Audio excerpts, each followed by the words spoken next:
কীর্ণাহার থানার ফুটিসাঁকোয় মর্মান্তিক সড়ক দুর্ঘটনা, প্রাণ গেল এক যুবকের, গুরুতর জখম আর এক।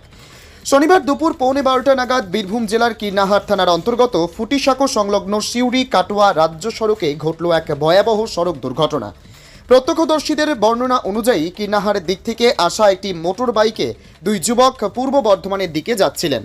ঠিক সেই সময় বিপরীত দিক থেকে আসা একটি ছোট মালবাহী পিকআপ ভ্যানের সঙ্গে মুখোমুখি সংঘর্ষ হয় ফুটিসাঁকো বাসস্ট্যান্ডের কিছুটা আগে। সংঘর্ষের তীব্রতা এতটাই ছিল যে ঘটনাস্থলেই মৃত্যু হয় বাইক চালক পথিক মাঝের।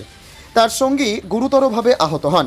খবর পেয়ে কীর্ণাহার থানার পুলিশ দ্রুত ঘটনাস্থলে পৌঁছে আহত যুবককে উদ্ধার করে বোলপুর মহকুমা হাসপাতালে পাঠায়। নিহতের দেহ ময়নাতদন্তের জন্য পাঠানো হয়েছে বোলপুর হাসপাতালে। পুলিশ সূত্রে জানা গিয়েছে, মৃত ও আহত দুই যুবকেরই বাড়ি পূর্ব বর্ধমান জেলার কেতুগ্রাম থানার অন্তর্গত বহরা গ্রামে। দুর্ঘটনার কারণ জানতে ইতিমধ্যেই তদন্ত শুরু করেছে কীর্ণাহার থানার পুলিশ। বীরভূমের কীর্ণাহার থেকে কার্তিক ভান্ডারীর রিপোর্ট, তারাপীঠ টিভি।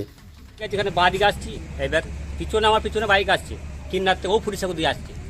আর ফুটিসাঁকো ছেড়ে কিন্নার দিয়ে যেতে তোমার একটা 4 টাকা বোলারো পিকআপ ভ্যান ওর সামনে পড়ে যায়, ছিটকে বাইক ছোটা দিক ওই বোলারো পিকআপ ভ্যান দিয়ে ওই গাড়ি সামনে সাইড মুখোমুখি ধাক্কা, ওর মুখোমুখি হয়েছে। ও এত জোরে ব্রেক মেরেছে, সামনে টায়ার উড়ে গেছে, বডিতে রক্ত সব গেছে। মানে সরাসরি সংঘর্ষ হচ্ছে বাইক। হ্যাঁ, বাইকের সাথে সঙ্গে।